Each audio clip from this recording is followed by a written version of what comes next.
தமிழ் மரபு அறக்கட்டளை குழுவினர் தற்சமயம் இந்தோனேசியாவின் ஜகார்த்தாவிற்கு வந்திருக்கின்றோம். ஜகார்த்தா இந்தோனேசியாவின் தலைநகரம். இங்கு நாம் சந்திப்பது திரு விசாகன் அவர்கள். திரு விசாகன் அவர்கள் ஆசிய தமிழ்ச்சங்கத்தின் தலைவர். தமிழ் உலகில் நன்கு அறியப்பட்டவர். தமிழ் நடவடிக்கைகள் பலவற்றை உலகம் முழுவதும் செய்து கொண்டிருப்பவர். அவரது இல்லத்தில் தான் இருக்கின்றோம். அவருடன் இங்கு இந்தோனேசியாவில் எந்த வகையில் தமிழ்ச்சங்கங்கள் தொடங்கப்பட்டன, அதன் வரலாறு பற்றிய விஷயங்களை அறிந்து கொள்ளலாம் என்று ஒரு சிறிய உரையாடல் இது. வணக்கங்க. வணக்கம். இங்கே இப்போ தமிழ் மக்கள் தமிழ்நாட்டிலேருந்து அல்லது மலேசியாவிலேருந்து வந்தவங்க இங்கே இருக்கிறாங்க இப்போ பேர். இப்போ நீங்களாம் வந்த பொழுது தமிழ் மன்றங்களோ அல்ல தமிழ் சமூகங்கள் தமிழ் அமைப்புகளோ எப்படி தொடங்கப்பட்டது? உதாரணமாக நீங்களே இப்போ ஆசிய தமிழ்ச்சங்கத்தோட தலைவராக இருக்கீங்க. இப்போ இதற்கு முன்பு இதோட வரலாறு கொஞ்சம் சொல்லுங்கள், எப்படி அமைஞ்சதுன்ட்டு. முதல்ல வணக்கத்தை தெரிவிச்சுக்கிட்டு நீங்கள் நல்ல டீம் வந்திருக்கீங்க. நல்ல பல வருடம் கழித்து உங்களுடைய கால்வடி இங்கே பட்டிருக்கு. ரொம்ப மகிழ்ச்சி. ஏன்னா தமிழ் மரபு அறக்கட்டளை நான் நிறைய பணிகள் செஞ்சுக்கிட்டு இருக்கீங்க. நாங்கள் எல்லாரும் பார்த்துட்டு இருக்கோம் பல வருஷமாக. இப்போ 25 வருஷத்தை நீங்கள் இருக்கீங்க. அந்த அளவுக்கு பெரிய நீண்ட கால பணி, மிக சிறப்பான ஒரு பணி. ஏன்னா இந்த மாதிரி ஒரு தொண்டு நிறுவனங்கள், தமிழுக்காக பாடுபடுற நிறுவனங்கள் இவ்வளோ வருடங்கள் தொடர்ந்து ஒரு பணியை செஞ்சுட்டு வர்றது ஒரு பெரிய சாதனை. அதுவாக இந்தோனேஷியான்றது பல வருடம் முன்னாடியே நம்ம தமிழர்கள் வாழ்ந்த ஒரு இடம். தமிழ் மன்னர்களுக்கு முன்னாடி தமிழ்நாட்டிலிருந்து இங்கே வியாபாரம் செய்தவர்கள் யாரும் இந்த இடம். சுவடுகள் நிறைய, தமிழ் சுவடுகள் எங்கே பார்த்தாலும் நம்மளுடைய ஒரு பாட்டன் கூட்டன் வீட்டுக்கு வந்த மாதிரி தான் ஒரு ஃபீலிங். வந்த உடனே நான் வந்தது 1995 95 வருஷம் தான் நான் இங்கே வந்தேன். அப்போ நான் வந்தப்போ எக்ஸ்பேட்ரியேட் தமிழ்ன்றது கொஞ்சம் குறைச்சது. ஒரு 1000 பேர் 1000 பேர் நிறைய அந்த அளவுக்கு இல்லை. ஏன்னா ஒரு பயம் இருந்திருக்கலாம். இந்தோனேஷியானாலே புகமும் இருக்கிற நாடு, எரிமலைகள் இருக்கிற நாடு என்ற எப்போ வெடிக்கும் தெரியாது. மக்களுக்கெல்லாம் மற்ற நாடுகள் அதாவது அமெரிக்கா போகிறதோ, யூரோப்போ, லண்டன், அதெல்லாம் தான் அவங்களுக்கு ரொம்ப விருப்பமான நாடாக இருந்தது. Singapore, Malaysia. இந்தோனேஷியா யாருக்குமே இந்தோனேஷியா, கம்போடியா, வியட்நாம், பிலிப்பைன் போன்ற நாடுகள்லாம் தமிழர்கள் அதிகமாக விரும்புகிற நாடுகள் இல்லை. ஆனால் நாங்கள் வரப்போ அதிக தமிழர்கள் இல்லை. ஆனால் இங்கே புலம்பெயர்ந்த தமிழர்கள் நிறைய பேர் இருக்காங்க. கிட்டத்தட்ட ஒரு 30,000 பேருக்கு மேலே புலம்பெயர்ந்த தமிழர்கள். அதாவது ஏறக்குறைய 200-300 ஆண்டுகள் அந்த வாக்கு 1870, 1875, 1900 அந்த காலகட்டத்தில் வந்தவங்க தான் நிறைய பேர். இதில் என்ன நடந்ததுன்னா, பாலிட்டிக்ஸில் என்ன நடந்ததுன்னா, சுகார்னோ பிரசிடெண்ட்டாக இருந்தது. இங்கே இருந்தவங்க எல்லாம் சீனர்கள் நிறைய பேர் இருந்தாங்க, தமிழர்கள் இருந்தாங்க, மற்ற நிறைய மக்கள் இருந்தாங்க. இந்தோனேஷியர்கள் ரொம்ப ஒரு மாதிரி சாதாரண ஒரு நிலையில், ஏழ்மையில் இருக்கிற மாதிரி இருந்துட்டு, சீனர்கள் நிறைய அதிகமாக பிஸ்னஸில் டாமினேட் பண்ண ஆரம்பித்ததை அவர் பார்த்துட்டு அதெல்லாம் குறைக்கணும்னு சொல்லிட்டு சுவர்ண காலத்தில் எந்த ஒரு எழுத்து பலகையிலையும் சைனா இருக்கக்கூடாது. சீனர்கள் அவங்க ஓன் பெயரே வச்சுக்க முடியாது. சீனர்கள் அவங்க எல்லாரும் மாற்றிக்கிட்டாங்க. மலை பேர் தான் வச்சுக்கணும்.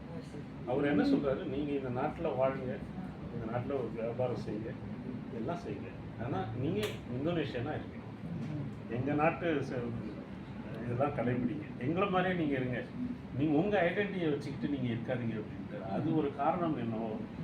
சீனா பள்ளிக்கூடம் கிடையாது. எப்படி நீங்கள் அங்கே இருக்குது, உங்களுக்கு மலேசியாவில் இருக்குது சீன பள்ளிகள், தமிழ் பள்ளிகள், தமிழ் பள்ளி இருக்குது, மலை பள்ளி இருக்குது. அங்கே சீன பள்ளிக்கூடம் இங்கே கிடையாது. எங்கேயுமே சீன மொழி நடத்த முடியாது. அதே மாதிரி தமிழ் மொழியும் அதிலேயும் சேர்ந்து வந்துடுச்சு. அது எங்களுக்கு தமிழ் பள்ளிக்கூடம் கிடையாது. அந்த பசங்க எப்படி படிப்பாங்க? அது மட்டும் இல்லை, அதாவது ரொம்ப பெரிய இது பண்ண முடியாது. அப்படியே நீங்கள் ஒன்றா ஆகிடணும். இந்த ஊர் மக்கள் கூட ஒன்றா இங்கே வந்துட்டீங்க, பாஸ்போர்ட் எடுத்துட்டீங்க, கலந்துடுங்க, இந்த இதை கடைபிடிங்கன்ற மாதிரி ஒரு கல்ச்சர் தான் அங்கே இருந்தது. கட்டுப்பாடு, இந்த சூழல் தான் உங்களுக்கு அந்த அமைப்புகளை உருவாக்கணுங்கிற கட்டுப்பாடு இருந்ததால அது என்னாச்சுன்னா, நாங்கள் பார்க்கும்போது பார்த்தா எல்லாரும் முகம் மட்டும் தமிழ், பேர் தமிழில் இருக்கும். ஒரு 10 வார்த்தை பேசுவாங்க, என்ன அண்ணன்னுவாங்க, இது ஒன்றுவாங்க, அப்படி சின்ன சின்ன 10 வார்த்தை, அவ்வளோதான். ஒரு அளவுக்கு மேலே அவங்களால யாருக்குமே படிக்க தெரியாது தமிழ். யாருக்குமே ஒரு சில ஈவன் மூவி பார்க்கும்போதும் சரி, ஏதாவது இப்போ படிக்கும்போது சரி இன்டர்நெட்டில் அவங்களால புரிஞ்சிக்க முடியாது. அதாவது பாதி என்னுடைய வெக்காபுலரியும் அவங்களுக்கு கிடையாது. அந்த மாதிரி ரொம்ப மோசமான ஒரு நிலைமையில் இருந்தது. அப்போ நாங்கள் வந்த உடனே பார்த்தோம், சரி ஏதாவது ஒரு தமிழ் வந்து இவங்க ஓரளவு வளர்க்கணும் அவங்கக்கிட்ட. ஏன்னா தமிழ் மொழின்றது வந்து பல வருடங்களாக நிலைச்சு நிற்கும். 5000 வருஷம் முன்னே எழுதின அதே நீங்கள் புறநானூறு எடுத்து பார்த்தீங்கன்னா இன்றைக்கும் நம்மளால் அதை படிக்க முடியுது. அதே புறநானூறு நம்மளால் புரிஞ்சிக்க முடியுது. ஆனால் வந்து சீன இலக்கியங்கள் பல வருஷம் முன்னே எழுப்படுது, இப்போ நம்ம படிக்க முடியாது, வேறு மாதிரி இருக்கும். அது பல மொழிகள், நம்ம மொழி அப்படியே படிக்க முடியும். ஸோ இந்த மாதிரி ஒரு பழமையுள்ள மொழி வந்து நம்ம வெளிநாட்டில் அழிந்து போக விடக்கூடாது. அப்படியே கொஞ்சம் கொஞ்சமாக கொண்டு வரணுன்றதுக்காக அந்த ஒரு சின்ன ஒரு பணி துவக்கணும்னு ஆரம்பித்தோம். என்ன அமைப்பாக ஆரம்பிச்சிங்க அது? அந்த நேரத்தில் வந்து தமிழ் மன்றம், இந்தோனேஷியா தமிழ் மன்றம். இந்த வருஷம் ஞாபகம் இருக்கா? அது வந்து 1995-94 அந்த காலகட்டம். சிறிய குழு தான். சின்ன குழு. அந்த நேரத்தில் வந்து மெயினாக பண்ணது வந்து எங்களுடைய டெக்ஸ்மோக்கோன்ற ஒரு நிறுவனத்தில் லா மேனேஜர், ஜெனரல் மேனேஜர் லா, அவர் தான் சுந்தர்ராமன் ஒருத்தர். அவர் தான் நிறைய இனிஷியேட்டிவ் எடுத்து அதை நிறுவனர். சுந்தரராமன் கூட நாங்கள்லாம் இணைந்து செயல்பட்டு இருந்தோம், அவருக்கு உதவி பண்ணிட்டு இருந்தோம். அதை நடத்தினது சுந்தரராமன். என்ன மாதிரி நடவடிக்கைகள் செய்தீங்க? அவர் நிறைய அந்த நேரத்தில் எங்களுக்கு டெக்ஸ்மோக்கோ குழுமமும் நல்ல ஒரு இதில் இருந்தது, பீக் ஆஃப் த பிஸ்னஸ். அதனால அவரும் எங்களுடைய சேர்மன் மாரிமுத்து சீனிவாசனும் நிறைய ஹெல்ப் பண்ணார். இந்த மாதிரி ஃபங்க்ஷன் நடத்துறதுலாம் அதனால் நிறைய பேர் கூப்பிட்டு வந்தோம், நிறைய நிகழ்ச்சிகள் பண்ணோம். பெரிய லெவலில் விசு அரட்டை அரங்கம் பண்ணோம். அதுக்கப்புறம் அந்த வைரமுத்து சார், அப்புறம் நிறைய பேர் பெரிய பெரிய ஈவன் கலை நிகழ்ச்சிகள் நிறையா பண்ணோம், பட்டிமன்றங்கள் பண்ணோம். தமிழ் பள்ளிகள் மாதிரி அப்போ தொடங்கி அந்த நேரத்தில் அந்த அளவுக்கு தமிழ் பள்ளி, தமிழ் பத்திரிகைகள் முயற்சி அந்த மாதிரி ஏதாவது? பத்திரிகை முயற்சியும் நம்ம எடுக்கல, ஏன்னா படிக்க முடியாது, யாரும் படிக்க மாட்டாங்க. அதுக்கப்புறமா என்னாச்சுன்னா அவருடைய ஒரு காலகட்டத்தில் அவர் வந்து இந்தியாவுக்கு ஷிஃப்ட் பண்ண வேண்டிய சூழ்நிலை ஏற்பட்டது. அதனால் கிட்டத்தட்ட 1997-98 2011 தான் இந்தோனேஷியா தமிழ் சங்கத்தை ஆரம்பித்தோம். அதுக்கு முன்னாடி 2006-07 அந்த மாதிரி காலகட்டத்தில் அவர் இந்தியா போயிட்டார். ஒரு 4 வருடங்கள் வந்து ஒரு கேப், எந்த ஆக்டிவிட்டி இல்லை அவர் ஊருக்கு போனதுக்கப்புறம். அதுக்கப்புறம் நாங்கள் ஒரு 4-5 பேர் சேர்ந்து பேசி இது மறுபடியும் இதை தொடங்கணும், 4-5 வருஷமாக ஆக்டிவிட்டி இல்லைன்னு சொல்லிட்டு நான் இன்னொரு 4-5 நண்பர்களோட சேர்ந்து அது இந்தோனேஷியா மன்றம்னு இருந்தது, வேண்டாம்னு சொல்லிட்டு இந்தோனேஷியா தமிழ் சங்கம்னு ஆரம்பித்தோம் 2011. அப்போ அதனுடைய ஃபஸ்ட்டு பிரசிடெண்ட்டாக நான் எடுத்துக்கிட்டு டேக் ஓவர் பண்ணிட்டு எல்லாம் நடத்தணும். அப்போ வந்து எங்களுடைய எய்ம் என்னவா இருந்ததுன்னா, ஒன்று மேடான் பகுதி மக்களும் எக்ஸ்பேட்ரியேட்டை இணைக்கணும். ஏன்னா எப்பயுமே ஹிஸ்டாரிக்கலே என்னன்னா அவங்க ஒரு டைரக்ஷன், இது ஒரு டைரக்ஷன், ரெண்டுமே தனி பிரிவாக தான் போயிட்டு இருக்கு. அது தண்டவாளத்துல ரெண்டு இது மாதிரி பொருளாதார ரீதியா பிரிஞ்சிருக்காங்க. பொருளாதார ரீதியாகவும் இருக்கும், கல்ச்சரல் ரீதியாக இருக்கும். அவங்க வந்து லோக்கல் ஃபுட்டு சாப்பிடுவாங்க, இவங்க எக்ஸ்பேட்ரியேட் இந்தியன் ஃபுட்டு சாப்பிடுவாங்க. அவங்க லோக்கல் பாஷா பேசுவாங்க, நம்ம வந்து பேசுவோம். இங்கிலீஷில் நல்லா இருக்கும், இங்கிலீஷில் கொஞ்சம் போரா இருக்கலாம். இந்த மாதிரி நிறைய வேறுபாடுகள். ஆனால் அது எதுவுமே நம்ம இதுவாக சொல்ல முடியாது. ஒரு சிலர் மேடான்லேயே ரொம்ப எக்ஸ்பர்ட், நம்மளோட எக்ஸ்பர்ட்லாம் இருந்தாங்க ஆங்கிலம் பேசுறதுக்கும் சரி, பொருளாதாரத்துலையும் சரி, அது இருந்திருக்காங்க. எக்ஸப்ஷன் நான் சொல்றது ஜென்ரலைஸ் பண்ணும்போது இந்த இடத்துல வேற மாதிரி ஒரு ரூட்டிங் வேற மாதிரி, அந்த அளவுக்கு லிங்க் கனெக்ஷன் இல்லாமலே இருக்குது. அது இருக்கக்கூடாது, எப்படியா இணைக்கணுன்ற முயற்சியை இந்தோனேஷியாவில் வாழும் மைக்ரண்ட், அதாவது புலம்பெயர்ந்த தமிழர்கள், அங்கேருந்து வந்திருக்க எக்ஸ்பேட்ரியேட் தமிழர்களை இணைக்கணுன்ற ஒரு முயற்சி இருக்கும். ரெண்டாவது முயற்சி என்னன்னா, இங்கே வந்து திரைப்படங்கள் கொண்டு வரணும். ஏன்னா அது மூலியமாவது அவங்க அதை பார்த்து பேசுறதோ, அதனுடைய வெக்காபுலரி கற்றுக்கலாம், பேசலாம், அந்த கல்ச்சரை தெரிஞ்சுக்கலாம். அது மாதிரி ஒரு வளர்ச்சி. இது அந்த மன்றத்தின் மூலமாகவே தனிநபர் முயற்சியாக கொண்டு வந்தீங்களா? அது நான் தான் அதை ஆரம்பித்தேன் மூவி எடுத்துட்டு வர்றதுக்கு. பட் ஒரு சில இது இருந்து டிஃப்ரெண்ட் கமிட்டியில் சொன்னாங்க இதெல்லாம் கமர்ஷியலாக பண்ண வேண்டியது, லாஸ் வரலாம், ப்ராஃபிட் வரலாம், ஒரு மூவி நல்லா ஓடலாம், அதனால் இது செய்ய வேண்டாம்னு சொன்னாங்க. அதனால் நான் எடுத்து அதை தனியாக பண்ண போயிட்டேன். அதுக்கப்புறமா இப்போ தமிழ்ச்சங்கத்தில் ஆரம்பிச்சு பண்ணோம். முதல்ல நான் பண்ணும்போது அது தனியாக பண்ணோம் இந்த காரணத்துக்காக. இப்போ தமிழ்ச்சங்கம்னு ஒன்று இருக்குது, ஆசிய தமிழ்ச்சங்கம்னு ஒன்று இருக்குது, ரெண்டு இருக்குல்ல, அது எப்படி எந்த மாதிரி பிரிச்சு பார்க்குறது? இல்லை, அது ரெண்டுமே அது காம்ப்ளிமெண்ட்ரி தாங்க, இது வந்து கான்ட்ராடிக்டரி கிடையாது. அதாவது என்னன்னா, நாங்கள் வளர்த்த பேபி தான் இந்தோனேஷியா தமிழ்ச்சங்கம். இந்தோனேஷியா தமிழ்ச்சங்கத்தில் இருந்து நான் வந்து கிட்டத்தட்ட 2011 ஆரம்பித்தோம். 2014 15 நான் இந்தியா போக வேண்டிய சூழ்நிலை நிறையா வந்து, என் பையன் இந்தியா படிக்க போயிட்டான். அப்போ நான் போனதுக்கப்புறம் என்னுடைய துணைத் தலைவர் வந்து இந்திய தமிழ்ச்சங்கத்தோடைய தலைவராக பதவியேற்று இப்போ நல்லா நடந்துகிட்டு இருக்கு. இப்போ ஆசிய தமிழ்ச்சங்கன்றது நான் வந்து இந்தியா போன பிறகு நான் வந்து மற்ற நாடுகள் சவுத் ஈஸ்ட் ஏஷியானுடைய லிங்கை நம்ம எஸ்டாப்ளிஷ் பண்ணோம்னு நான் பார்த்தேன்.